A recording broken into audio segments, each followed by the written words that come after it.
Right, great.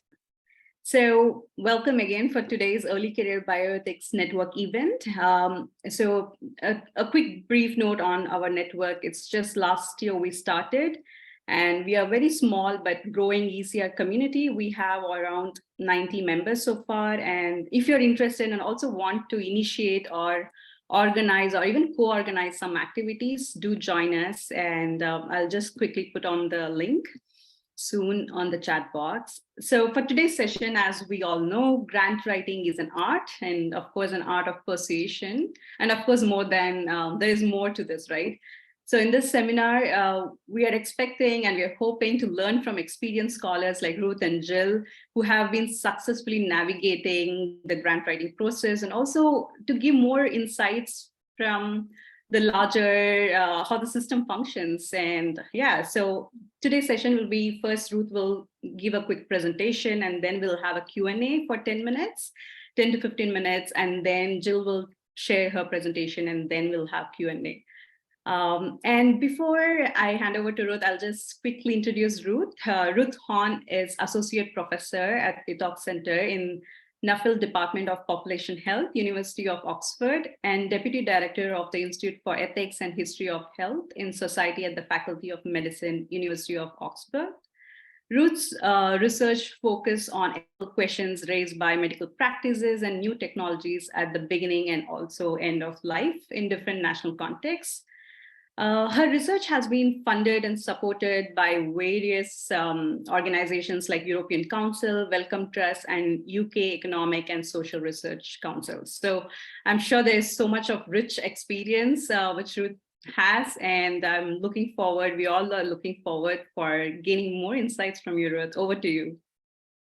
Thank you very much. And I prepared a few slides, and which, I mean, I don't know if they will, if you think they could be helpful, I'm happy to share them afterwards as well. So can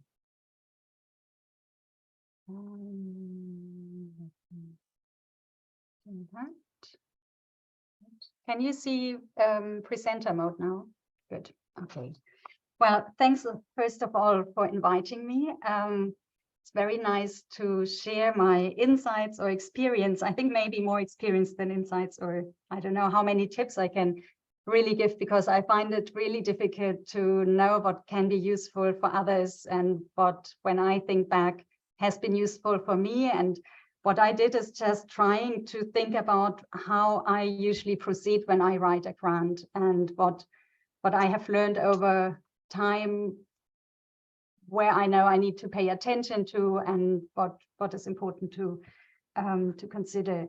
And I thought maybe, so can I just check? I have half an hour, Supriya.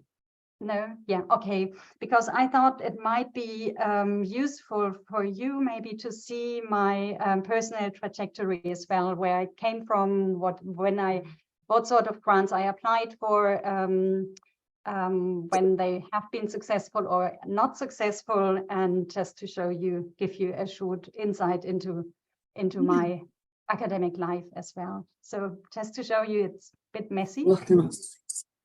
It's various institutions and grants have been involved in my career so far.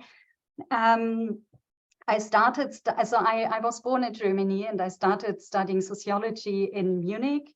I did sociology of ethics. I've always been interested in ethical, normative theories, philosophy, and like the social theories and how they apply to practical issues we can observe on the ground. So I work qualitatively and normatively. So today I do more sort of empirical bioethics. Before I finished my master's in Munich, I knew I want to spend a year abroad, some time abroad, and I thought I need to do this before I finish my studies, because afterwards it's being more difficult to have a reason, a justification for living abroad and find something to do elsewhere. So I registered for a master's course in a class in Paris in sociology for 1 year. And I was not planning to really write my master's thesis there, but then I had a really nice group of students. They pushed me through, and I managed to write my master thesis in Paris in French. after 1 year, and that was on the decision-making and clinical ethics committees from a Luhmannian perspective, like social system theory. After 1 year, and because I was happy that I managed my master's, I decided to stay in Paris, and I thought I really want to immerse myself into the language, get to know the country, the culture, etc. better.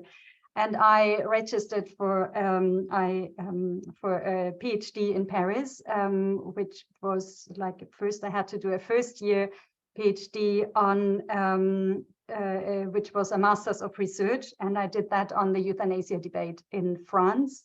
And my PhD then was on the euthanasia debate and end-of-life practices in France and in Germany. So I wanted to combine both countries I knew well.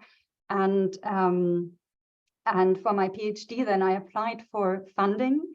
I received funding from one of the French healthcare insurances, and obviously for my first grant application, I received good help from my supervisor. I mean, I had my project ideas, but how to shape it, etc., see examples for grants, etc., I received that support from my supervisor at the time.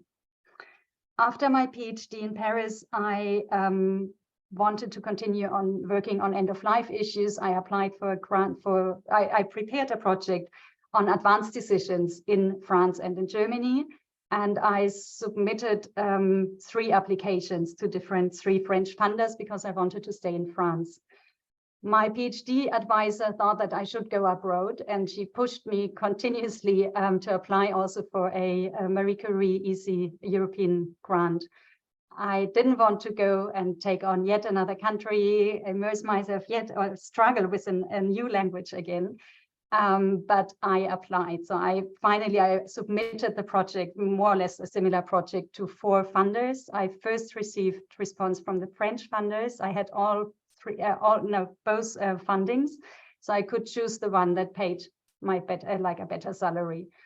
Half a year later, I received a positive response also from the Marie Curie, and so I stayed for half a year longer in Paris, and then I moved to Bristol to the Center for Ethics in Medicine, where I have been working with Richard Huxtable on advanced decisions directives in England and in France.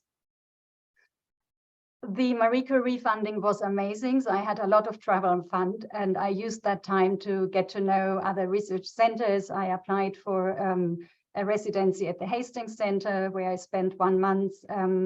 And I became curious about traveling, getting to know other centers, other people, etc. So I also came across the Caroline Miles Fellowship in Oxford, which is a 1-month residency fellowship for young scholars. And I received that fellowship and spent 1 month in Oxford. I fell in love with the city and also the team at Ethox, and approached Mike Parker, the director of the Ethox Center, whether he would be happy to support an application to the Wellcome Trust. And he said he would. And so I prepared an application again on advanced decisions. This time I integrated Germany into the comparison. I did Germany, France, and England, like all 3 countries I wanted to stay in touch with. I knew best, and I wanted to compare. And so I had a 2 years fellowship at Oxford, the Wellcome Trust Fellowship.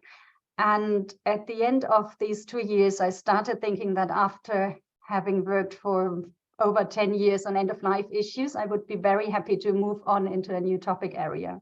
I also knew it's very difficult without having proven myself in a new area, or having published, having done any workshops, etc., to just apply for funding, because I couldn't show my competency in a new area.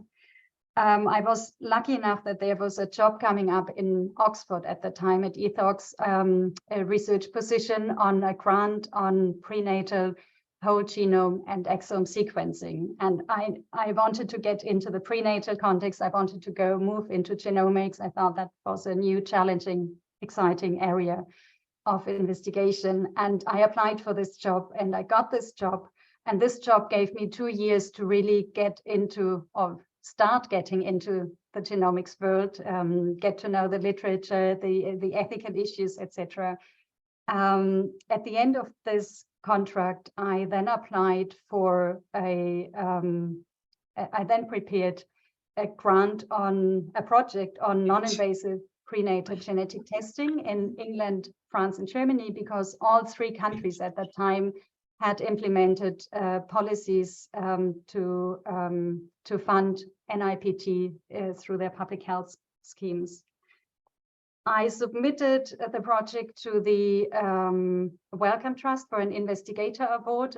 I was shortlisted among two people, and I was rejected in the end.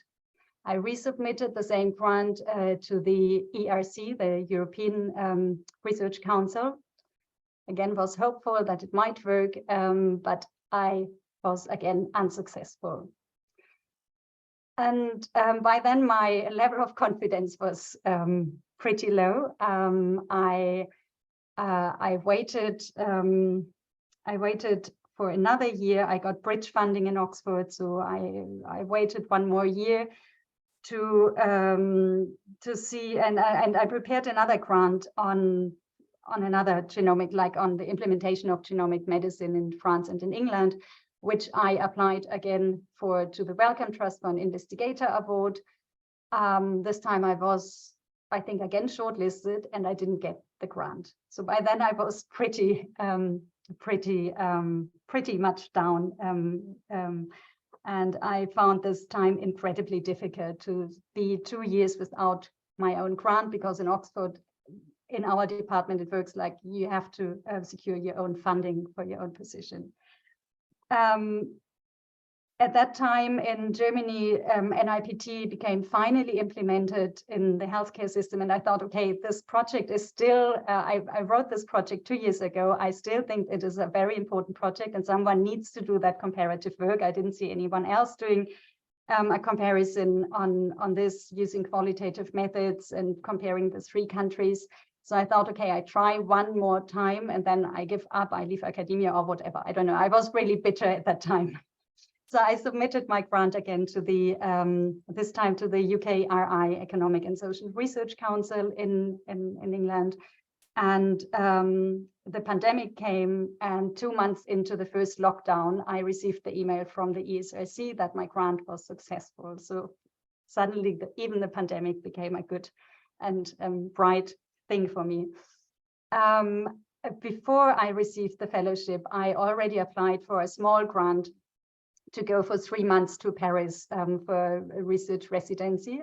So I went to Paris in between lockdowns, and I had 2 lockdowns in Paris, but it was nevertheless a fantastic time.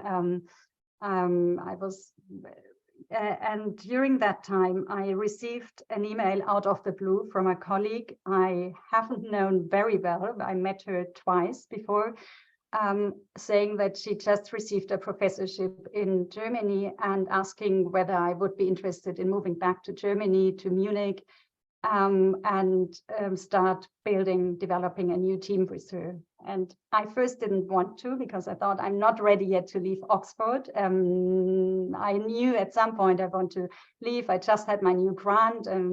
But then I thought, okay, I won't ever get another chance like this to have a permanent position. So I accepted, and that is where I am today, working at the University of Augsburg, living in Munich, where I started off, and I'm close to my family now, which is very nice. And I still maintain my links and connections, affiliations with Oxford as well. So I try to combine both worlds.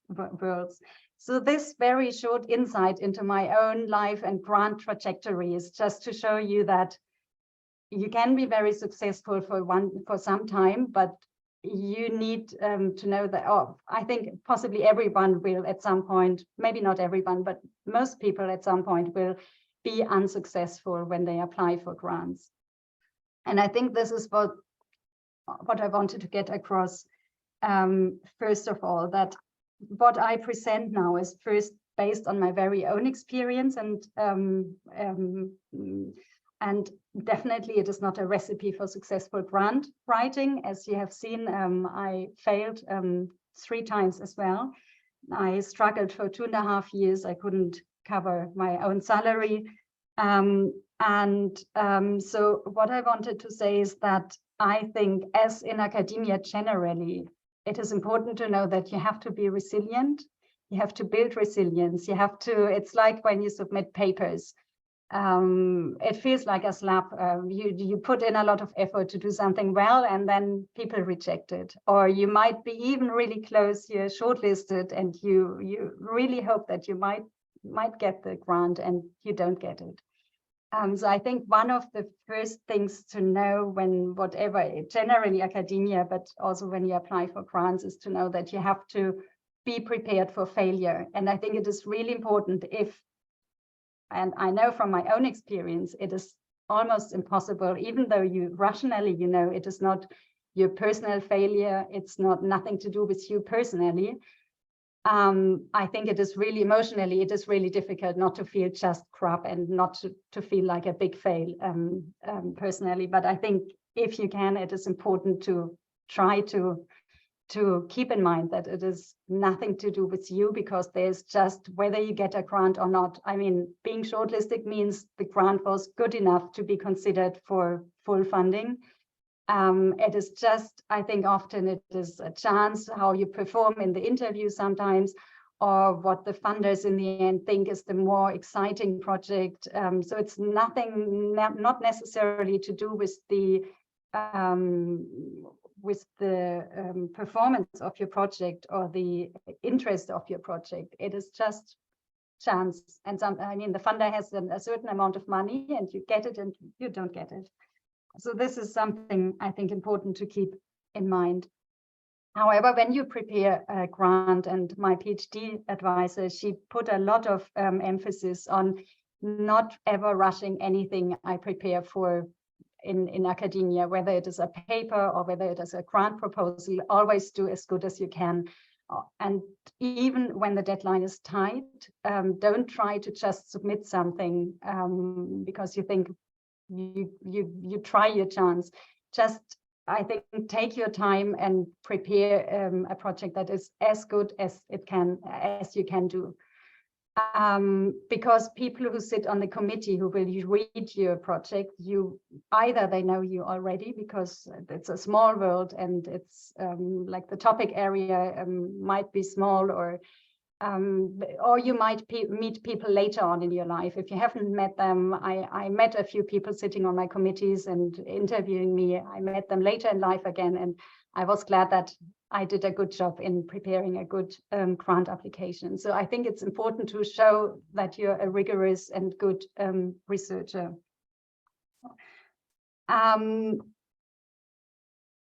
Yes, then I tried to prepare the talk, like thinking through the different steps, like choosing your topic, how you think about before you start writing, choose your host institution, etc.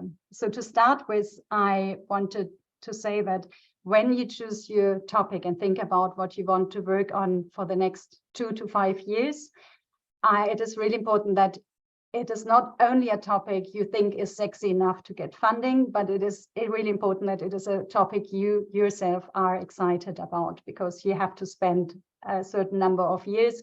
You also very likely you will not stop working on that topic after 2 years. You will develop, you will expand on similar questions. So I think it is really important that you feel this is something you want to work on for a few years, for the next years. It is also important, in my experience, it has been important, and it has been highlighted, for example, in my Marie Curie application. The reviewers really liked that I showed how my topic related, how my question related to my previous research and my previous work, and how things have developed out of my previous research and then moved into, opened up to new questions. And I think even when you change your topic area, it's important to think about how it relates to what you have done previously. It could be with regard to methods, it could be the sort of questions, the perspective you take, but it's really important to think about your thread, like in your academic lens, and what makes you the academic you are. And I think this is something important to show in the continuity, not necessarily of the same topic, but the continuity in the development of your questions. I think this is something I have seen as being appreciated by funders and by the committees. Then when you think about your topic, it is obviously important that you think about the competency in the new field. Like if you take on a new field, it is difficult, I think, to really move into a new field if you haven't done any work previously. So if you don't have a chance, however, then maybe you can try to organize a seminar or a webinar, like a workshop, or do some, or like publish one paper or two papers in an area, or show that you have been collaborating with someone working in the field. So you show that you have some competency in the field you want to study. Obviously, it's important to identify the research gaps and how you can fill these, and what new insight your project and your research will offer in this question. So obviously you can't know the whole literature, otherwise you don't need to do the project, but you need to know like the basic, the big publications in a topic, and then identify, see what has been done, but what has not been done yet, and where can you come in with your very specific question. So it's important to show that you bring something new to the field. It is also important then to show how you advance the field of bioethics, or how you interact with other disciplines, for example, philosophy or sociology, etc., how you bring these different worlds together, or how your project may maybe help or contribute to developing new methodologies. So you need to show what can you contribute to the academic world, what is new, what will you bring. And then obviously think about your limitations. Sometimes you might feel that you have to employ a method you have not used yet yourself, but you can do a course prior to starting the grant. You can invite experts into your advisory board. You can approach experts in the new field or generally in the field and ask them for advice while you write your grant, or while you design, before you even design your project. So it's important to think about your shortcomings or your limitations, challenges you may face, and how you might overcome these. And this is usually really good to just bring in other experts who can help you. Then the next step is that once you know what you want to work on, I think, is to find a suitable funding scheme. You need to check who is funding research in your area first, who's open to bioethics, maybe bioethics with an interdisciplinary focus, like there are fellowships that might be more into theory, or fellowships that value more, or grant schemes that value more empirical work. So you need to get a sense of who is funding the work in your area. Also, who's funding something at the stage of your career? What are the right schemes for you and for your disciplinary background? With regard to funders, what they like, it is really difficult. Also, you need to get a sense of some like bold ideas. Wellcome Trust, for example, they say always they like bold ideas, something out of the box. They want people to explore new ideas. Whereas others, and from my experience, I would say more like the national research councils, they might more like maybe prefer more like research on current topical issues that arise in practice or clinic, and maybe something that is a bit more policy oriented, but you need to find out yourself what the funders are in your country or in other countries. It doesn't have to be in your country. Then obviously some funders are more open to interdisciplinary approaches than others. So this is all everything you need to check. And then funders have general like open calls to all disciplines in a particular field. And sometimes they have very specific calls. So also check if there's anything you could apply within a very specific call, because obviously that narrows down your competition. The competition, you will have fewer people applying for something very specific. But try both, try both. Obviously check deadlines very early on, because yeah, as everything, it takes much longer than you hope it would take to prepare a grant and to finalize the grant. And also another thing I found really useful, and I didn't dare at the beginning, just contact people who you see or you know of, they had funding from a particular funder, and ask them for insight, talk to them, ask them what they thought was particularly important with regard to that funder, and also ask them if they are happy to share their project with you. And most people, I think, would be happy to share projects, because I find it possibly the most useful for me was to see others, other successful projects, to get an idea on how you draft projects. Once you have your funder, or you know which schemes you want to go for, you can, maybe you already know your host institution, but also generally, I think applying for a new grant is an amazing opportunity to get around and to approach other centers, because you offer to try to come with money. So everyone more or less will be open to accommodate you, to integrate you into their team. So and I think it is really good also to get visibility. I think if you can travel, it is good to travel and to get around.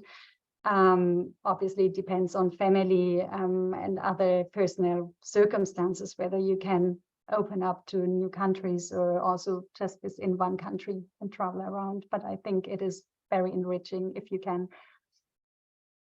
Then choose and approach possible supervisors according to what you will need and what they can offer. Obviously, it is good to have also very well people with high reputation, international profiles, but it's not necessarily everyone with a good reputation can offer you what you need. So really think also in terms of personal support, how you work, how close you need to work with the supervisor, what you may need from them, and how you feel they can respond to your needs. An opportunity to explore new groups, and what I did sometimes was, like during conferences or workshops, visiting fellowships, etc., you get to know new teams, and that can be interesting, I think, to know to approach then other new places. And obviously the location, the city, country, university is important, but it is also really important, I think, to have a suitable supervisor. And that might be at a very small university, in a boring university, but if you have the right team and the right person to support you, that can be more important than just having a very shiny host institution. When you chose your topic and the institution, it is really important. I think before, at the very, very early stage on, I would always suggest you discuss your ideas, your topic, your questions with others. You can do that in very small brainstorming meetings, or you can do that, ask if you can have a slot in a research seminar to expose your ideas, because you will feel when you talk to colleagues, the questions they ask, even if you think like, this is a stupid questions, why do they ask this? This is like what you need for a project, because a project needs to be very clear and very simple and easy accessible for everyone outside of your field as well. So use the experiences of others to structure your proposal, to talk it through. Also approach experts in your field, or and it's a grant also is an opportunity to reach out to people you don't know yet. So you can invite people you know they are very interesting and important in a field.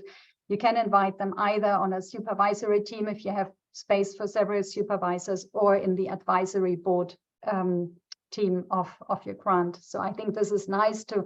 And that's how you can show that you are connected with the right people. You can get the right support for your project. Then obviously check out the funder's application form, so you know how to structure.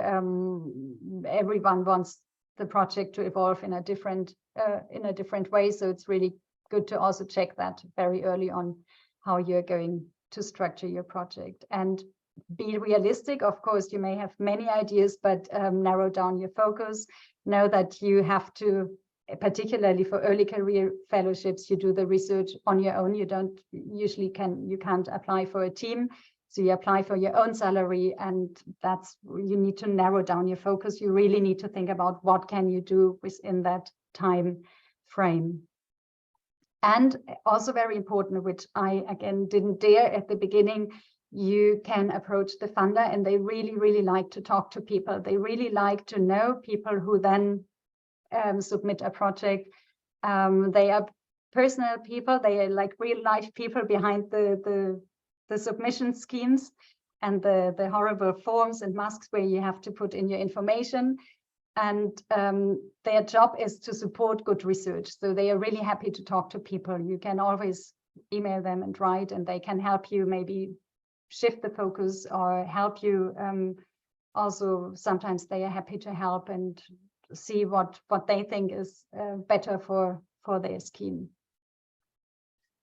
I know I'm slightly running over time, but I wrap up quickly. 5 more minutes. So when you start filling in the application, then again, as I mentioned earlier, it is really important to show that you're a good, rigorous scholar in every, even like the stupid, like you have to fill in a lot of different sections, annoying sections where you think, oh, this is like, you have to think through all various steps, but take every single section you have to complete seriously, and try to do the best for every section. And there might be things like where you have to think already about what workshops you may want to organize, when in your project, who should be on the advisory board. You may have to think about in advance, what could the research ethical issues be you're facing, how are you addressing them. You may have to very likely to prepare a data management report, a public engagement proposition, an interview topic guide if you do qualitative work. So you really have to present, like, besides your research project, which usually takes like a small part in the whole application. An application might be up to 50 pages, and the research project itself maybe 5 pages. So take all these other things really seriously and put in effort in these. As I mentioned already, be strategic. Also, this is a chance for you who you want to invite into your advisory board, and this is where you can get the good big experts in, because most people will be happy to sit on an advisory board for a project, and this is really helpful. With regard to the costing, when you prepare that, either your university helps you. Some universities have fantastic finance teams. They help with that. If you have less support, then anyways, whether you have a support or not, you really need to be precise and justify why you need something and what you need. Be humble. I mean, academia is not never about the big money, neither about our salaries nor what we can spend it is public money. So there need to be good justification for how you spend that. Ask only for what is really necessary to conduct a successful project.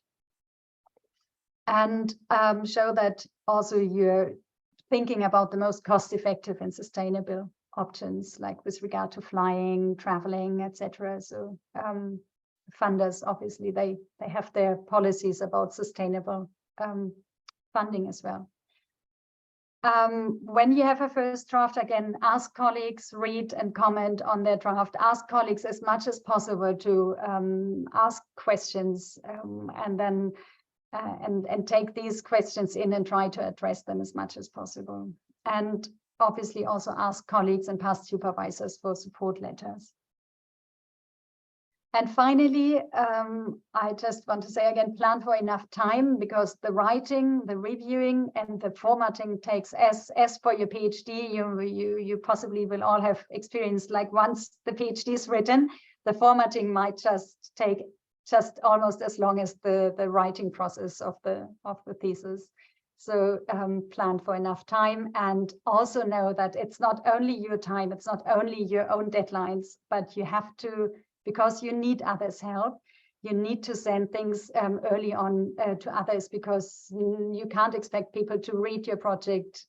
Very few people. Some people you can ask, but most people, they need a week, 2 weeks, 3 weeks to read what you send them and to get back to you with comments, etc. So give them enough time and count in enough time for that as well. And also depending on your university, some universities, Oxford, for example, you first have to send the proposal to research services. They check the proposal before they allow you to send it off to the funder. So check also your internal university deadlines for grant submissions.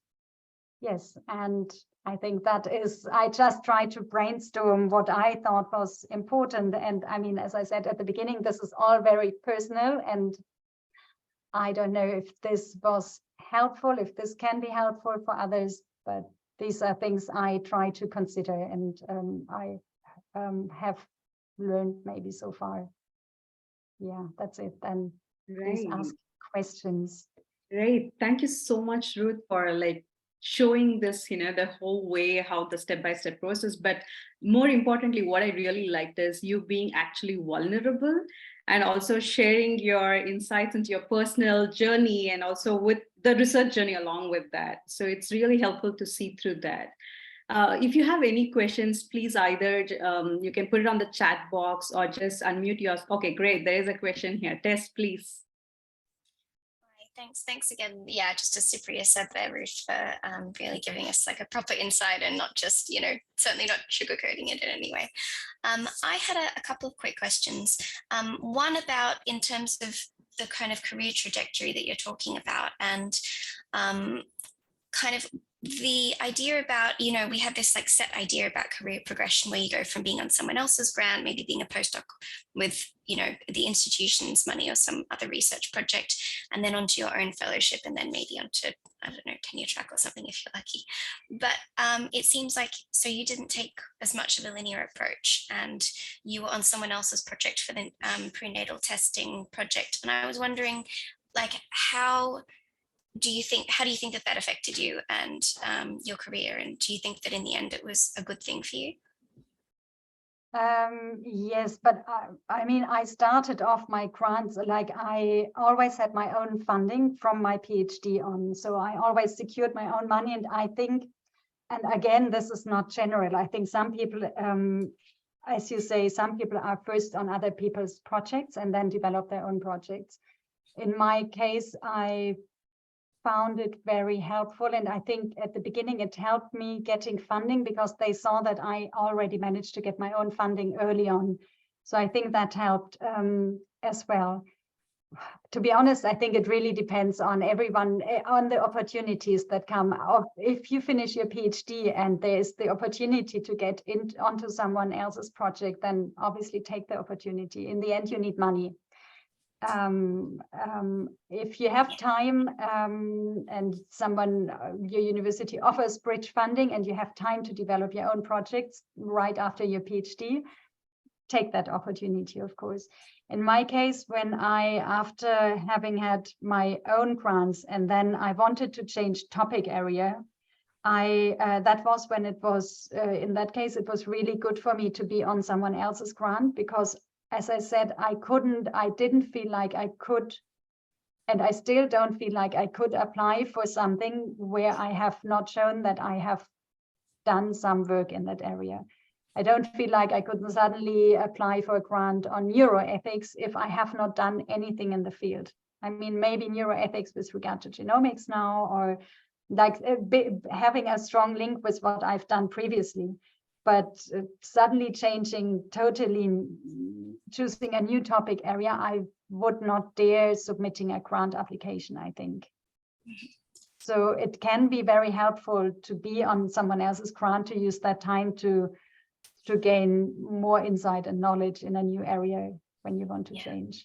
Yeah, makes sense. Thank you. So I think it really depends. And I know people who have been on others people grant and like a lot of variety for all of their career. And I think there's no recipe for whether you should avoid being on others people's grants or only be on your own grants, etc. Other people grants give you good opportunities to publish. to travel, to gain visibility. And I mean, it can, depending obviously on the supervisor, but if you get on well, it can be as exciting as doing your own grant, I think. Thanks. Yeah. The second question was about your selecting referees for an application. So, I mean, it seems like it's a bit complex to choose between perhaps someone who knows more about like really recent work, but might not be as well known or something, versus maybe someone who, and someone who's been an external examiner or something like that, but who you don't know necessarily that well. Any Well, guidance usually there? you can, I think usually you can give 2 references or several references even. I think for a very early career application, like right after your PhD, obviously it makes sense to have your PhD supervisor, because that's the person who knows you best as an academic or as a researcher. And I think, I don't know, whoever you feel confident with, and someone you feel and know has, even if you haven't continued collaborating together or working together, like I think also 5 years into my postdocs, I still asked my PhD supervisor, because we stayed in touch. We didn't work together at all anymore, but she knew my work, she knew my trajectory, and I asked her for reference. So I think it depends on who you feel knows your career path and knows you as an academic, and who you feel good with. And obviously someone ideally with a standing in a particular field, like someone who's recognized, and if not in the field, someone who's well recognized in academia. Yeah. Great, thanks. Does anyone else has questions? If not, I'll just maybe I'll ask a question which I had in my mind. So you were talking about, of course, there are a couple of failures. I mean, in the sense like we didn't get the grants, right? So what makes it successful grant? Has it changed over the years, or with different grant funding? Do you feel that? Or what are your insights about this? The success, has it changed, if at all? I mean, with the bioethics discipline has been evolving over the years, right? So I'm curious to know more. I don't know, because every funder always had a different focus. What I found difficult with regard to Wellcome Trust, they are changing very regularly the focus they want to put on. Like even for my first fellowship with Wellcome Trust, when I applied, it was called Society and Ethics, no, Ethics and Society Fellowship. By the time I received my funding, they changed already to Society and Ethics, because they wanted to emphasize the social sciences bits. By midterm into my funding, they changed again. So I found that maybe more difficult, because it's like you apply, almost like you apply to a new funder, or like a very new scheme every time. Then I think what makes it different is like because you for the first early career grants, you can ask for your own salary. You prepare your own research project similar to your PhD. You think about what can you do, what will you do as one single researcher. And I think after that, the next step is you can't apply. Most funders, they won't fund another single researcher project anymore. So you will have to go for a bigger funding. You will have to apply for a team, for postdocs, etc. And that is obviously a new exercise when you have to think about how would you organize a team, who do you need. So I think this step is more difficult when you are used to doing your own research and you know you can do a project on your own. Suddenly think about how could you involve other people, and how would you like to make this so big that you can employ having 3 people working on that rather than only 1 person. And I think that is a switch from the one single person researcher to the bigger one. Thank you so much, Ruth. Any other questions? If we don't have any questions, then we can go for Jill's presentation. But I think, Ruth, you would not be able to stay here, right? I stay for a bit. Okay, yeah, great. And I see there's a comment here. I don't know if that was a question. I can't see here. That was a direct message. I will read that later. Yes, so I will stay on for a bit, but maybe Great. not until the end. Thank you Yes. very much. Thank you so much, Ruth, once again. And so to quickly introduce Jill, Jill Fisher is Professor of Social Medicine in the Center for Bioethics at University of North Carolina, Chapel Hill. She's author of Medical Research for Hire, the Political Economy of Pharmaceutical Clinical Trials, and Adverse Events, Race Inequality, and the Testing of New Pharmaceuticals. She has received grants from US National Institute of Health and US National Science Foundation. And we are looking forward to listen to you more, Jill. Over to you. Thank you so much. Let me just share my screen. All right. And I'm excited to see that Ruth and I do have some overlapping pieces of advice. So that's always good to see that we actually aren't giving at least contradictory advice. So yeah, I thought today I guess I mostly have to acknowledge that my grant experience is from the US perspective. And so that may or may not apply to other contexts, but I will at least share some of my experiences and some of the tips that I've gained over the years. And similarly to Ruth, I wanted to just kind of give a little bit of background information about myself and my research, as well as my own funding trajectory. So my PhD work was in science and technology studies. I got my PhD from Rensselaer Polytechnic Institute in upstate New York. And that's primarily an engineering school. It's also a school that has a lot of experience getting National Science Foundation grants, especially for physics and the hard sciences. And so this little department of science and technology studies at Rensselaer did have some grant funding. Some of the faculty had grant funding, but there really wasn't that much grant funding for us. And so what's really interesting about that then is, it really meant as graduate students, we weren't particularly learning about the funding game. Our PhD work was kind of funded through the institution rather than specific grants or projects, which, can be very helpful in the sense that you're not like shoehorned into somebody's specific project, and it gives you freedom to kind of think about what you want to do your own work on. But it does mean, if you end up on a pathway that you need to find external funding for your research, it's difficult. You have to kind of learn how to do that on your own. I was really fortunate, though, once I finished my PhD, that I was able to get a tenure track job right away at Arizona State University in Women and Gender Studies. So I went there. And so the great thing about a department like that is there's not necessarily a lot of expectation for funding. Nonetheless, I did want to apply and continue my work in starting to move in a bioethics direction. I hadn't kind of conceptualized it that way.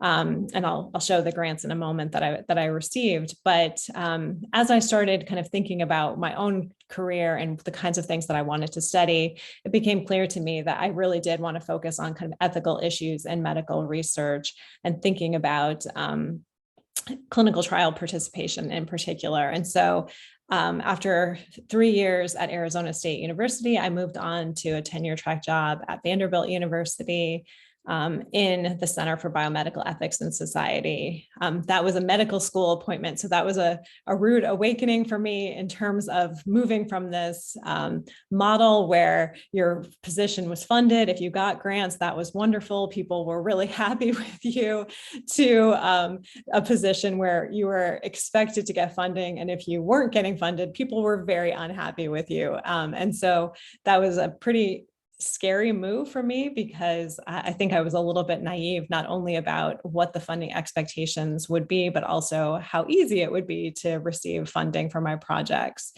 And really that prompted me to take my next move, which is where I'm currently at the University of North Carolina.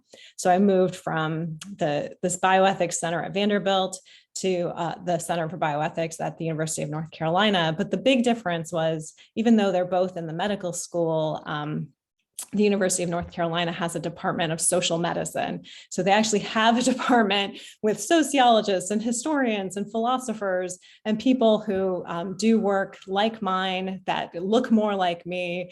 And so it made me feel very comfortable that I could get tenure, be successful, also have a lot of guidance and mentorship on grant writing. And so that move was really probably the most important for me and my success as a grant writer, because I was now able to be surrounded by colleagues who had really been able to be very successful with grant getting.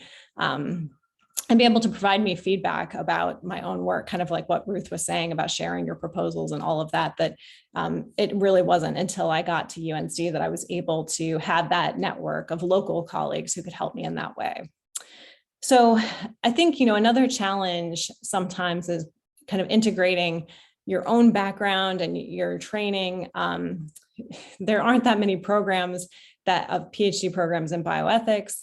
And so I kind of feel like, at least in the US context, we come to bioethics from these different backgrounds, and then we have to try to learn the language of bioethics in order to kind of convince people that we are bioethicists or we're doing bioethics work.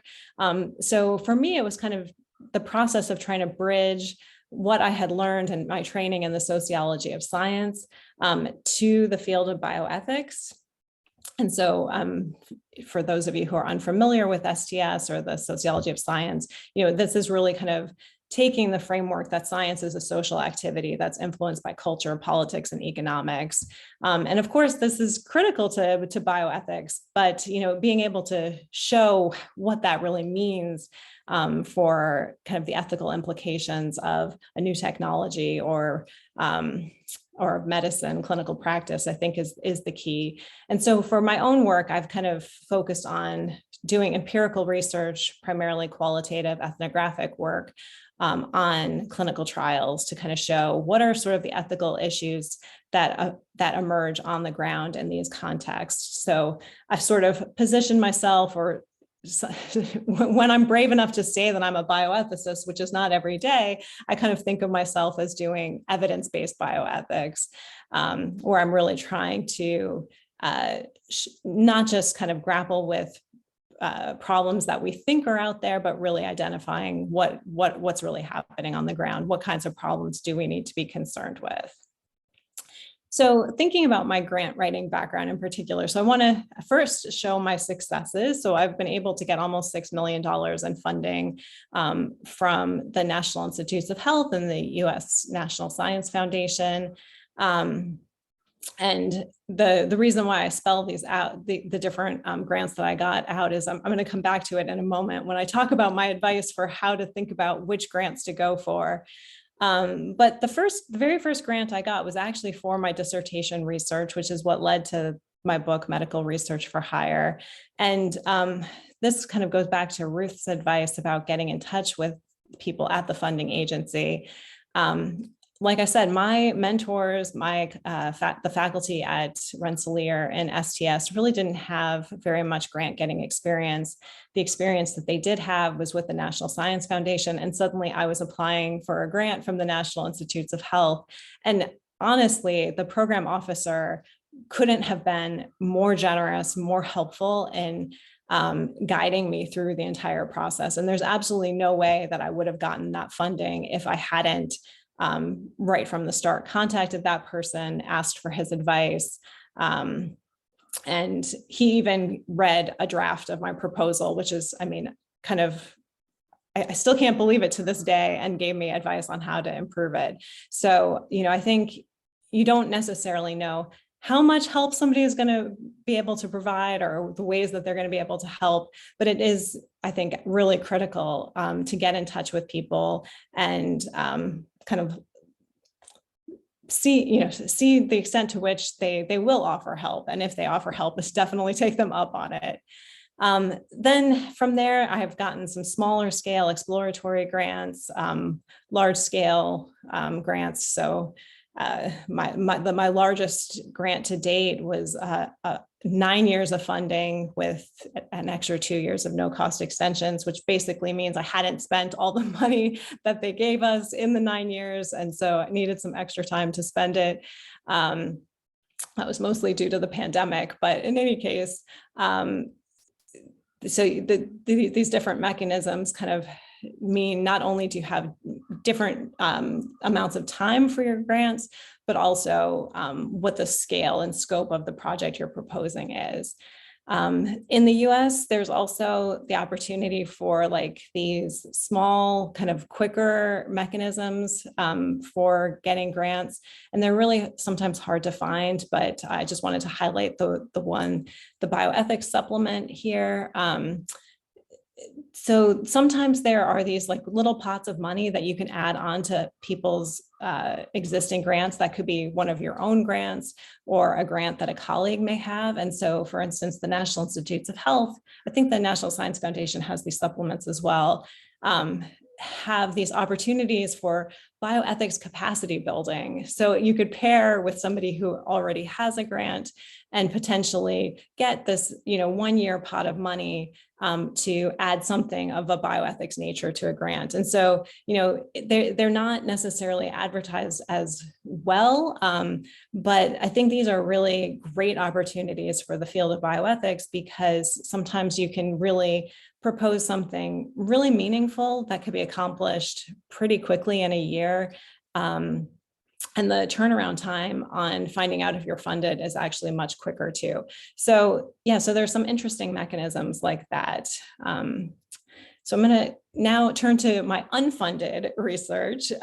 So I feel like I've been really successful in getting funding. I've had very few gaps in my funding history, but I've also written a lot of grants that haven't come through. So I was trying to count them up yesterday, and my dashboard for the National Institutes of Health is very clear.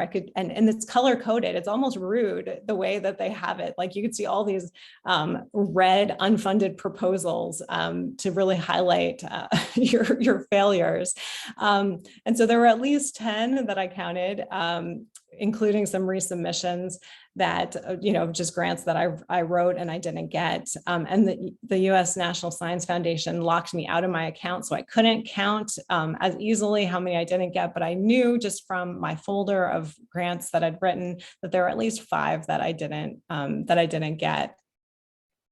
One of the things that I want to say here, though, is that it's really tricky because some of these projects I was able to kind of shift around. So for instance, there was actually, so let me go back. So this funding for the dual career academics project. So right now I'm collaborating on a project to look at dual career academics who are in a romantic or personal relationship, who are trying to get jobs together, and the institutional policies that either support those moves or work against those moves. And originally we submitted this grant to the National Institutes of Health thinking that it was a good grant for a mechanism they had. It wasn't, so we didn't get that funding. But in talking to the program officers after it didn't get funded, they told us about a National Science Foundation mechanism that we didn't even know existed. So then we turned that around and got it from NSF. So there are these kind of funny trajectories that you could potentially take where a grant you write for one agency is not funded, and you might be able to turn it around for another. But this is just to say that I think all of us who have grants also have a lot of grants that we've written and that we have not gotten. And so to Ruth's points about resilience, I think it's really necessary to be able to kind of have a thick skin about it. Of course, when you read your evaluations of your proposal, it's going to be very irritating, but just to know that failure is part of this whole game and you can't take it personally. You have to try to learn from it to the best of your ability. And to know too that oftentimes funding is so scarce that you can have a really good, strong proposal and it still might not get funded, which is very frustrating. But I think that happens too, where there's nothing necessarily that you could have improved dramatically to have a different outcome. So a while back, a colleague of mine gave me this cartoon when I was sort of in this cycle of getting especially a lot of rejections on my grants. And I just thought this was really charming cartoon. I'm sorry, of- I'm about to contact you for the session next week. I'm not aware that you're from KL. Okay, I don't think that was for me. So yeah, so just this idea that you know, the thing that's more mythical here is not Santa, but actually getting grants. So I thought this was just a fun little cartoon to remind us that it is really difficult to secure funding for our research projects. So I wanted to now focus a little bit on the lessons that I've learned from submitting grant proposals. So I've already mentioned this, like you really need to have persistence and you need to be prepared not to get the grant on the first submission. You know, definitely talking to colleagues, they've said things like, you know, for my funding cycle, I really need to get this grant now. And there's just no way to control that. You really have to have a contingency plan. You have to know what you're going to do if you don't get funded. And sometimes that means, you know, maybe collaborating with others to try to find work on their grants or something like that. But at the same token, you also have to be prepared to get it. Sometimes you think, well, I'm not going to get it this round, so I'm going to put it in, you know, get feedback, and then hopefully I'll get it on the next round. But you might actually get it on that first time. So, you know, when you're kind of thinking about your workload, you definitely be prepared that grant might start. You know, if you put something like a December start date on the grant, you might be working on it very soon.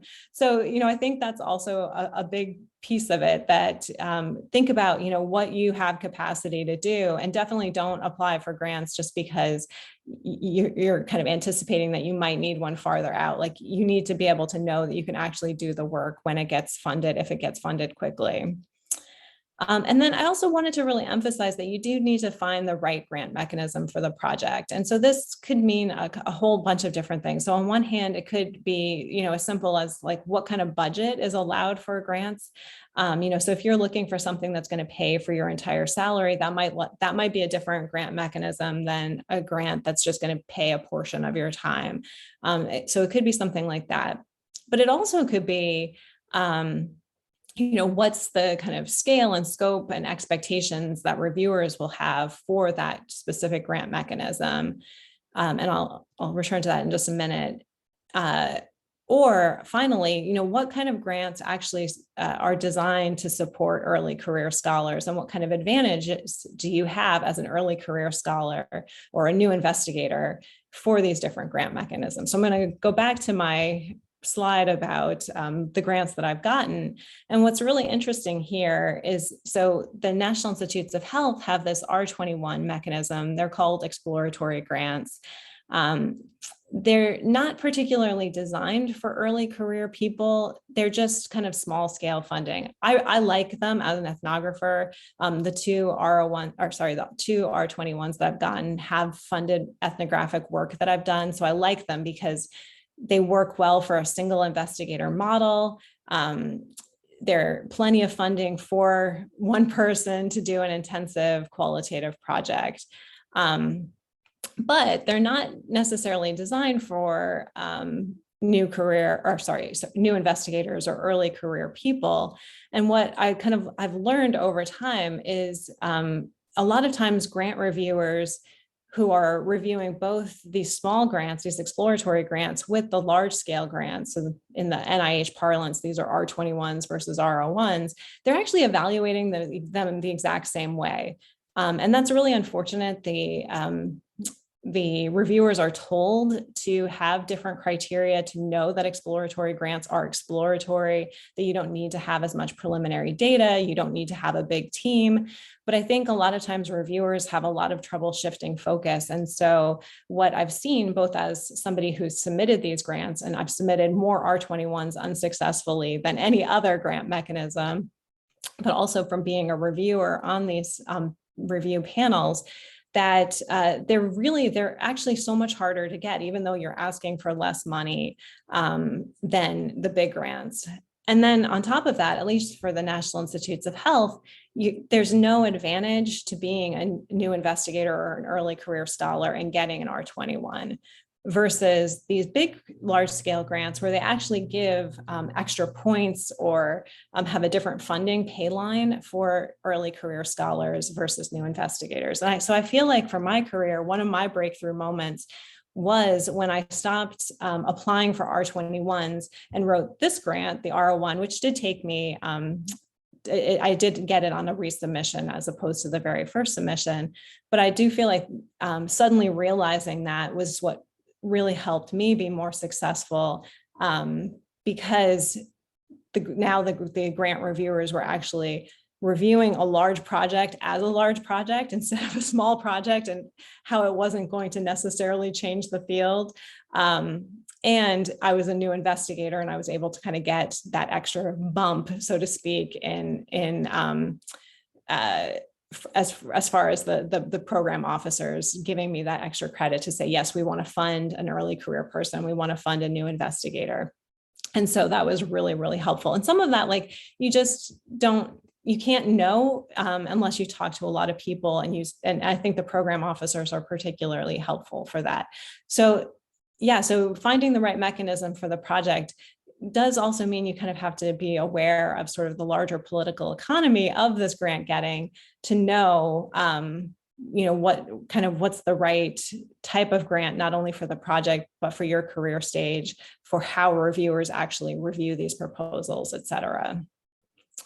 And so, yeah, so that's exactly what I wanted to emphasize with this next bullet point of the right grant mechanism for your career stage. So I did think it was really counterintuitive that I could be more successful as an early career person applying for a bigger project, asking for a lot more money with a team than the single investigator project that was kind of a smaller scale, quicker project. Just like Ruth said, I think it's really important to speak with program officers prior to grant submission. And I talked earlier about how, especially for my dissertation grant, I got so much feedback from the program officer at the time, and he was really critical to helping me write a strong grant proposal. But beyond that, a lot of times the program officers have a lot of discretion in terms of what they're going to get funded. And so, you can kind of imagine that after reviews come in for grants, there's a whole array of grants that have done really well in review that could be funded. And it's possible that if the program officer feels like they're really excited about your project, they know what you're trying to achieve, that they could select your project over somebody else's when, they have a limited budget and more promising proposals than they actually can fund. So there's also sort of this political advantage to talking with the program officers and getting their buy-in as well. It's also really important to figure out the proposal requirements and the norms for each grant mechanism. So, you could read through the guidance about what actually you need to have in your submission. But I think it's also really helpful to understand, like, what do reviewers typically see in these grant proposals? And again, to reference Ruth's point, like being able to talk to colleagues who've successfully gotten these grants, or maybe who've served on the review panels, is so helpful for that, because just kind of thinking about a difference between the National Institutes of Health and the National Science Foundation grants that I've written. The NIH reviewers you have to prove that you know the literature, you have to prove that you're an expert in the topic, but they don't want to see 5 or 6 pages of literature review. Really, you don't want to have much more than 1.5 pages to 2 pages of that. Versus the National Science Foundation, I think the norm is typically you'd have 5 pages of literature review. And that matters in the sense that the number of pages you have is limited. So in one case, you're going to have more ability to talk about methods, and in the other, you're going to have to restrict how much you're actually describing the proposal itself. And so you want to not only be able to have the best proposal possible, but you also want to make sure that a reviewer doesn't say, well, the literature is a really short part of this proposal. Maybe they don't know what they're talking about. If you kind of have the wrong model for that agency. Or, this literature review is beautiful, but I don't think they went into enough detail about their proposal. And I think it's really like, again, it's just norms, and if you are able to get some insight into how people structure the proposals, I think that could be a big part of being more successful getting these grants. At least in the US, there's usually, as part of the grant mechanism, it doesn't just tell you what you have to include, it also says what the review criteria are for the proposals. I'm not sure if this is the case for EC grants and other grants. And I think, it's really helpful to be able to read those very carefully and sort of reverse engineer them of, if this is a review criteria, how do I persuade the reviewers that I'm doing whatever is there? So for instance, the National Science Foundation has two primary review criteria. One is the intellectual merit of the grant, and the other is broader impacts. And so like even those phrases become really important, like wherever you can, like say the intellectual merit is blah, blah, blah, or my broader impacts are blah, blah, blah. Like don't make the reviewers hunt for that if those are like literally the things that they're looking for. Similarly for NIH, their like review criteria are significance, innovation, environment. So like knowing that these are the words that they're looking for, I think is very helpful in not only making sure your proposal is doing those things, but you're actually helping them find those things in your proposal. And I'll show a couple examples in just a minute of that. And again, like I'm going to refer back to what Ruth said. I think it's so good to ask your colleagues for feedback on your whole proposal. But I also wanted to just emphasize in particular, like sometimes colleagues don't have the time to read an entire grant proposal, and it is asking a lot of people. But what I always get people, as many people as possible to read is my project summary. So like the abstract of the grant. And for the National Institutes of Health, they have a one-page part of the proposal called specific aims. And so I always have colleagues read these two documents. Well, if it's an NIH proposal, the specific aims, because that's really where your grant reviewers are going to be forming their impression of your grant. And you want those documents as absolutely clear as possible and as well written as possible, and to have as little room for misunderstanding as possible. And so it's your colleagues that will really be able to help you see if you're getting across what you want to do and that you're doing it as persuasively as possible, to go back to your point, Supriya, that there is the art of persuasion here, because I think in a lot of cases, this first impression of your project is probably the most important. Reviewers are going to read your abstract and decide, is this an exciting, interesting, promising proposal? And then you have the rest of your proposal to convince them, yes, it really is. But if they start out thinking, I don't know that this is an important project, is this something that really needs to be funded? I think it's much harder to bring them around at the end, through your whole proposal writing to kind of convince them that, yeah, this is something that's worthwhile. Like you really want to have them from the beginning. So I've also served on study sections, that's what they're called at the National Institutes of Health, where they have review panels. And I've learned so much from that side of it too. Depending on the context, some agencies just have, they send out proposals to reviewers, and there's not actually a panel of scholars that review the proposal. But I think, depending on the stage of your career, I think it's really helpful to be able to reach out to these programs and say you're willing to be a reviewer. At least for the National Institutes of Health and specifically the social ethical implications review panel, they're always looking for early career scholars. And that might sound surprising, but they really do want early career scholars, even people who haven't gotten funded from the National Institutes of Health to review proposals. And it's harder sometimes to identify those people, so you can identify yourself. And I can't stress enough how much I've learned from being part of these discussions, being able to see what other people are doing in their proposals, because it also helps you see what's the norm and how are people doing these proposals really well. but I think the most important piece is that you really need to be able to have a clear, easy to articulate big idea for the project. So thinking about how these review panels work, usually you have somebody who's assigned as first reviewer to the grant, and they have to summarize it to their colleagues. And most of the colleagues have read the grant, but not everybody has. And so just like thinking about myself when I'm on these review panels and I'm preparing, for the next day when I'm going to have to summarize somebody's grant, there are some projects that I'm excited about. And then I'm sitting down to like type up my notes and I realize this is such a complex project. I don't even know that I could say what it is in a sentence. And even truthfully, like my own excitement of the project starts diminishing because I start thinking, well, maybe they haven't thought it all through. Maybe it's not as clear what they want to do. If I can't even say after reading this 50 or 100-page proposal, what they're going to do. So having something that like, I know it's sometimes and maybe always an oversimplification, but even being able to say something in a sentence is so important. And as a reviewer, as a grant writer, give that one sentence to your reviewer so that they have it. They don't even have to come up with it themselves. So I think that's really such a critical piece of this.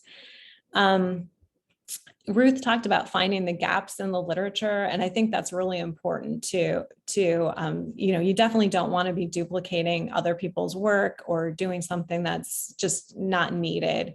But at the same time, I think another problem that I've seen with the grants that I've reviewed or have seen reviewed on these study sections is that people can identify the gap, but they don't actually articulate why filling that gap is really important for the field. So it's not just finding the gap, it's also explaining why that gap really matters, why we need that research, how it's going to change the field, how it's going to help either policy or clinical practice, or even if it's more of an intellectual project, like how is that going to help the field of bioethics by focusing on this new area. So I think, it's not just the gap. And at the same time, it's not just a well-designed study, because I've seen lots of studies that have been extraordinarily well-designed not get funded. But I think it's just because the application hasn't done a good job of persuading the panel why it's really an important study. Because again, like there are lots of proposals that are competing against each other, and reviewers are trying to find the ones that are going to have the most impact, that are going to be the best use of, especially when they're public funds. Also, I think you need to really prove that your approach to the project will actually answer your research questions. So another thing that I've seen as a reviewer is sometimes people have this amazing idea and then they have their methods and you think, okay, those methods are really strong. That's great. But how does this actually solve that problem? Like, how are these two things connected? How are they going to be successful with their project, with what they're proposing to do? So you have to kind of make sure like everything leads to what you're saying it's going to do. And I know that sounds like, well, of course, like that's what a proposal is, but it's kind of amazing how often we really see that, the research questions may not be in alignment with let's say the survey that's part of a study, or what people are asking in their sample interview questions doesn't really get at what they're really trying to study overall. So just to make sure that all the pieces line up and you're really doing what you're saying your project is going to achieve. Also, you need to really assemble the right team for the project. This means the right people. So you need to be the right person. So kind of along the lines of what Ruth was saying, like to make sure you're demonstrating your expertise and your competency in the methods that you're proposing. But also if it is a larger team, that you have the right people on the team, that they're bringing the expertise that they need. But I think you also need to make sure you have the right size team. So this can work in both directions. I've seen like concern among reviewers that a project is so big, it's actually just too much for one person. It's just not possible. And in that case, maybe you do need to have student positions as part of it, or a research staff position, or more collaborators. on the other end of the spectrum, I think it's also off-putting to reviewers sometimes to see like, this is a group of people who clearly like to work together. They probably collaborate well, but do we really need these 10 people all on this grant? Probably not. And so, you know, if you have a really large team, you want to make sure, if you believe that it's really an important to have all these people as part of it, that they all have a role, that it's clear what each person is offering to the project and why the success of the project is necessary to have those people on it. Because otherwise, you know, again, like thinking about public funds, it just becomes this concern that, you know, maybe your entire department is trying to be funded by this one grant as opposed to really getting a specific project done. And then you need to make sure that the proposal is easy to read and follow with the right information in the right places. So this kind of goes back to what I was saying about, you know, if there are these specific keywords in there about, you know, review criteria that the reviewers are looking for, make sure they have the information they need for those criteria. Don't make them search for it. Don't make them think harder than they need to think to decide whether your proposal is significant or innovative or has intellectual merit or broader impacts. So to learn what these phrases mean by the grant agency, whatever they might be, and to not only provide that content, but to provide flags to that content as well. So I'm almost done, but I just wanted to give, you know, so here's a project summary for the grant that I'm finishing up now, where I'm looking at, it's an ethnographic project of peanut allergy clinical trials, where I'm really interested in not only how these clinical trials are conducted, but sort of the ethical issues of enrolling kids in these studies. So this is my abstract, my project summary. So you could see, I don't need you to read through the whole thing, but what I wanted to emphasize here is that I do try to use formatting to offset things to really kind of bring them to the reviewer's attention. So I'll zoom in on the two parts. So one of the things that I've learned over the years to add is to always say the project's objective is. I think just having this sentence is a really helpful sentence, not only for the reviewers, but even for me as I'm writing a grant. Like I find that making myself articulate an objective just helps me focus on what the grant is setting out to achieve. And then it's kind of this one sentence thing too, that, you know, that the reviewers can use to say, what is this project about? So yeah, so for this grant, it's to identify empirically the on-the-ground ethical challenges that emerge in pediatric peanut immunotherapy clinical trials. This language of specific aims is an NIH thing, but again, like underlining it, having, you know, your numbers 1 and 2, just I think really helps the reviewers be able to say, okay, there it is. And similarly, like I was saying, for the NIH review criteria, they're looking, they're asked to identify the significance of the project and its innovativeness. Those are 2 of the criteria. So again, like right in the abstract, I always put the proposed research is significant because again, like, don't make people come up with it on their own. You tell them, they may not agree with you, but you tell them why it's significant. Similarly, the project is innovative because, and so, you know, having that formatting, having that language, I think really helps. I also wanted to highlight here, if the funder has like some special initiative that you think your proposal also fits, even if it's not the specific grant mechanism, you can highlight that in the abstract. So this was one for the NIH where it was a specific grant mechanism, but they had this notice of interest in high priority research and bioethics. So I added that to the end of the proposal, this is more for the program officers to say, like, if you're especially looking for this kind of research, my proposal is one of these. So again, like, you have to be your own cheerleader and like help people see these things in your proposal.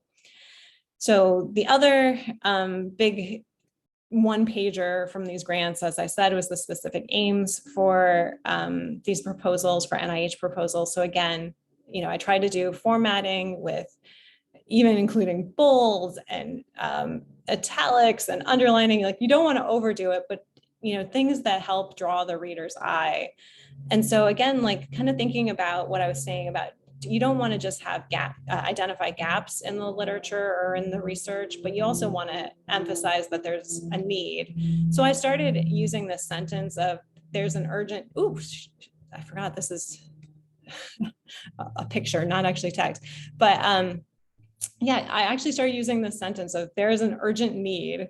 And so I basically write this in all my proposals now. And again, like, it's just helpful for myself. Like, if I can articulate this, this is a helpful thing. Sometimes I'm not necessarily persuaded by what I write, but, you know, I think it's still a good exercise to have this. And again, like, it really helps the reviewers as well. Sometimes grants want to see that there's a trajectory, especially if it's an early career type of grant. This wasn't, but I've kind of taken this language of long-term goal from that. Like, they want to see, where is this grant going to head? If this one's funded, if the project is successful, what is it building on? And so I like to also include that kind of language of long-term goal, so that it's to show not just what this project is, but what larger research program it might be situated in. And again, so I have this the repetition of this objective sentence again in this part of the proposal. And then I also like to have a rationale sentence in all my proposals. So, you know, and again, like, a lot of times these are just different articulations of the same thing, but nonetheless, you know, in grant proposals, I think there's repetition can really help. It kind of really emphasizes what you're doing, why you're doing it. For saying what the aims are, I also like to have these be as clear as possible, but then coupled very quickly with the methods. So, like, aim 1, document how these people define and understand risks and benefits. Well, how am I going to do that? Well, it's right in the next sentence. To accomplish this aim, 100 and, you know, observational studies and 125 interviews. So it's all like a very neat little package that then gets developed in much more detail later in the proposal. Aim 2, kind of same thing. So that's kind of how I approach it. I mean, I did want to just show this formatting and like my template, because I really do think that these grant proposals can be not only overwhelming to write, they can be overwhelming to read. So you really want to think about the reviewer as much as possible and help them see what you're trying to say. And so, especially if you're allowed to use formatting, don't be shy to use formatting to highlight exactly what you're doing. Oh, and I did have one more. So this is the very end of that one pager where I also highlight the expected outcome and the impact, because again, these are review criteria. So kind of having this language, I think, again, is just super helpful for reviewers. So I will stop there, and I'm happy to answer any questions, and hopefully we can have a good discussion. Thank you so much, Jill. This is like so excellent to show through the process, but also as part of the review. I mean, as you said, like, you kind of nudged or suggested us to be even to see the other side of this, you know, to assess and look through. But other thing which I really appreciate, that you're showing us even this snippet of your larger project summary, and even giving basically the persuasion strategies which you use. So I really appreciate that. But I'm looking forward to see if others have any questions, or I have a couple of questions. Now, any other questions? Maybe still when I have 2 questions. So the first one is, what is your coping mechanism to deal with the rejected grants? Because for early careers, it really could be frustrating because you are starting your career in academia, and somehow also it could be mentally exhausting because sometimes you are applying for your own salary, but at the same time you spend months working on this grant, and when you not get it, you feel like I wasted my time. But and this will lead me to the second question, like how to look it into a positive way, because like I spend all that time on writing grant, but sometimes I don't know how to look it in a positive way, and no, it was like a good experience even if I didn't get accepted. Yeah, thank you. Yeah, those are great questions. I mean, so I feel so kind of like the emotional and mental toll of grant writing. I mean, that can't be underestimated. If you feel like you're writing grants all the time and you're not getting them, it is terrible. And I mean, I definitely experienced a few years of that where I not only felt like I was getting rejected all the time, which doesn't feel good, but also like I was putting so much energy into writing grants, I wasn't doing other things, right? So it's like you only have so much time that you can spend working, even if it's a lot of time.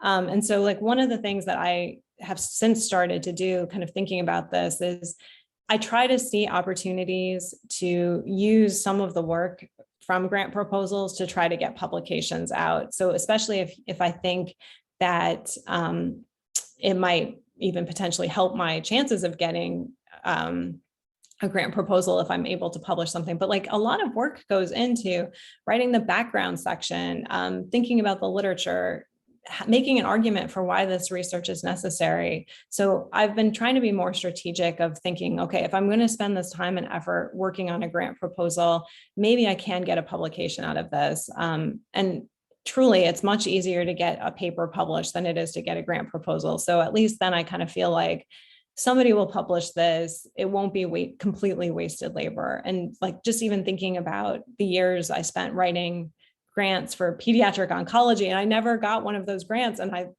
I'd have to go back to that slide to see how many it was, but it was like 6 grants, something like that, like nothing on my CV to show it. It's just like a complete failure. It was a very demoralizing part of my life when I was writing all those proposals. So like thinking back now, I wish I had written something just even for myself to say like, yeah, I have something represented on my CV of putting in a lot of time and energy into that. As far as like just strategies as an early career person, I mean, I think it really depends on the country or continent context of what kinds of mechanisms exist. But I know like in the US, there's so much emphasis put on people writing career awards. And a lot of times the career awards are harder to get than the actual grants. So I think for me, you know, one of my strategies was to try to look at what grant mechanisms are out there, what are like the success rates. And that's why I actually didn't end up submitting any of those career awards. I just started going for the grants. And like I said, like it was counterintuitive, but I ended up being more successful applying for this really huge grant than I had been submitting all these much smaller grants. So I don't think there's a magic formula, but I think trying to like really explore what are the grant mechanisms, what's potentially an unconventional path, but maybe one that might be more successful because you have fewer people competing in it. Because yeah, I think a lot of times, at least in the medical school context, I think a lot of people are told, well, go for these career awards, go for them because they're 5-year awards, they support your entire salary. But I know they're a lot more competitive because so many people are applying for them. And so it may just be, you know, depending on what you're proposing, what kind of research trajectory you want, that it's better actually just to put your proposal in like as a research grant rather than a development award. Right. Any more questions for both? Even Ruth is here, so I'm happy that both first. Yeah, Ruth, do you want to answer the question which Faiz was talking about? Because you did mention about your, you know, the precarity, how academia, you know, especially for ECRs, right? And how do we cope with this? And how do we, yeah, I mean, I understand on one hand, we need to keep persisting, like you need to just keep going and going. Is there a way somehow you both have hacked? No, I think in my case, I think obviously I can say I had at the time of like when I was unsuccessfully applying for grants, I had possibly the best support I could wish from my team, from my center, from even the department, because I received bridge funding, from my friends, from my colleagues, etc. But however, if you're just like, and in particular, I found it particularly stressful when you're shortlisted and you know your project is so close and it is I mean, your project is good enough to be funded, and then it's just a choice between yours or someone else's project. This is just bad, obviously, not only bad luck, but there is a good portion of bad luck at this stage. So yeah, I was just really bitter and disappointed and dark, and it just takes time, I think. And yeah, I mean, it is very personal. I think you really just need to keep going and continue. And I think in particular, the system makes it, depending on the system in which you operate. If you operate in a system where your promotion, your next steps, your next career steps really depend on the funding you bring in, and your own existence, like your salary, your daily bread depends on that grant, I think it is more devastating than also now, since I secured my permanent position. I submitted 3 grants. I have not heard yet about the outcomes, but it would be lovely. Obviously, I hope they get through, but if they don't get through, I do something else. But it is not as existential as it used to be in the past. And I think this, obviously, this personal circumstances and how you personally cope with difficult situations, I think is what helps you or don't. But the system makes a big difference. If you're only valued within your system, you're only valued as an academic when you produce the money, when you bring the money. I think this is incredibly difficult. Right. Yeah. I mean, I totally understand. I mean, part of me, just to share a quick bit of this Welcome Trust grant, when I did apply, I went from the second stage, I think, and then one of the key review comment which I was received is about qualitative research aspect, that is, it is not generalizable. So the reason why I'm talking about this is both of you have employed and adopted qualitative research in your work. Has it changed the way you write grant, and or to get grants, did you add any other studies, for example, even a quantitative study or mixed methods in order to pursue, or just even ethnographic method itself has, you have won completely the grant on this? I'm curious to know what has happened there. For me, I feel like what the grant process has done to my qualitative research is it's just pushed me to propose higher numbers of things than I think, well, then definitely I would otherwise, but even that's then perhaps is actually necessary. So like for the study that I was just showing, the summary and the specific aims, like 125 interviews is a lot of interviews. I don't know that it's necessary, but I kind of feel like when I put in a grant, I just don't want the reviewers to say they think it's an insufficient number. And I really try to look like, how many stakeholder groups do I have? What's a reasonable number of people to interview in each one? And I think it's tough because it's never going to be generalizable in that sense. But I think, I definitely don't want to propose a study with only 20 interviews or 40 interviews. Like I would be terrified to put something like that into a grant funder, at least in the US context. So I think what that means is, like, it does make the projects sometimes more overwhelming too, because you're doing something more intense than maybe you even need to have really good qualitative data. Also, I was realizing many of the qualitative studies, you do not even know how many of the numbers you would even interview by the end of the project. So it's always a big question for me. And then I struggle with it because we end up have to work with the positivist framework, but when you are doing a qualitative research, so that's the reason Ruth, do you have any insights into this? No, and I have to say, I didn't experience the same pressure or like judgment about qualitative research. Is still like the funders where I submitted my grant so far, they knew, I felt like they knew they had qualitative researchers on board, and I didn't have to show that I try to imitate quantitative research. So I would feel totally happy to, like, on one study, like on one group of participants, maybe having 20, like, and then all together. But I mean, I just need to think about what first of all, what is useful? What do I think? How many interviews do I need for something? Also from a research ethics perspective. I mean, obviously, when the system pushes you, you do it. But only from a research ethics perspective, you should do only the interviews you really need to answer your questions. Sorry, what did I want to say? Well, so I didn't experience the same, and I would be happy. Great. Yeah, I didn't change my methods because of the funders, but obviously I didn't have the same pressure.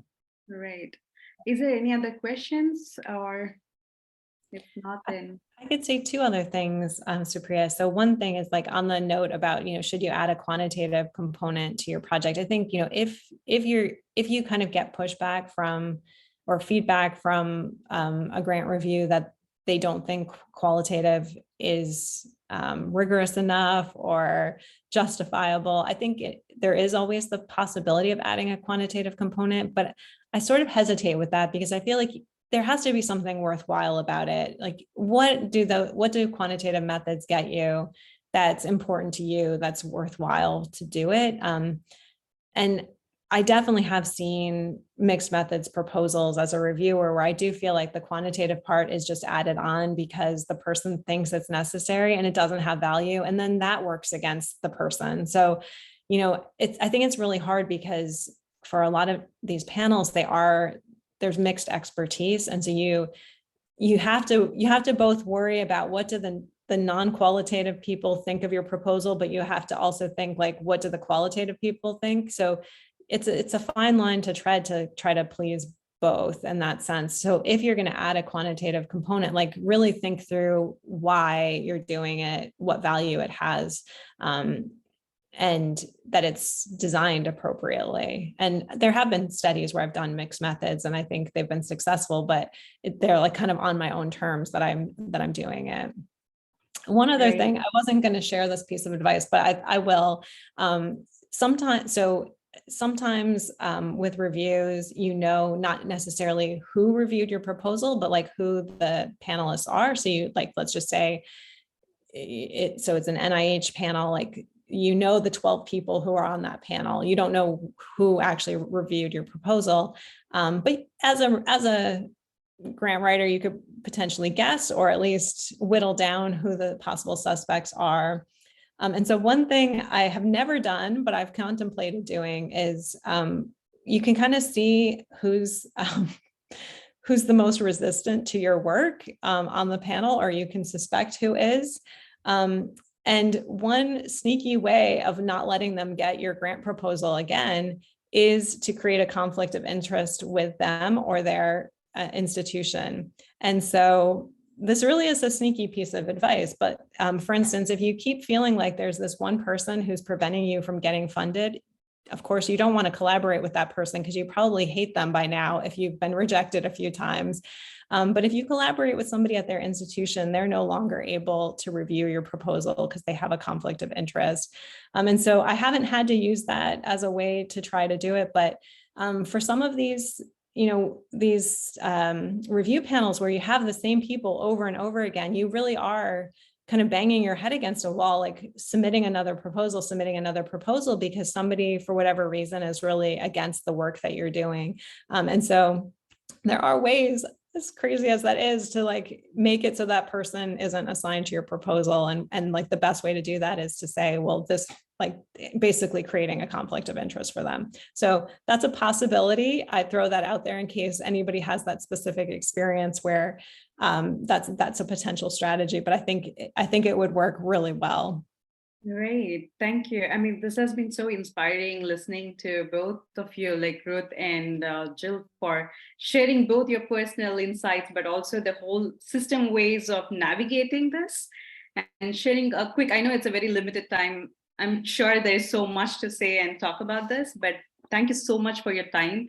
And I really appreciate, and maybe we'll reach out to you for getting some, maybe access the slides. And can we share this also on the website so that people can access this? Yeah, great.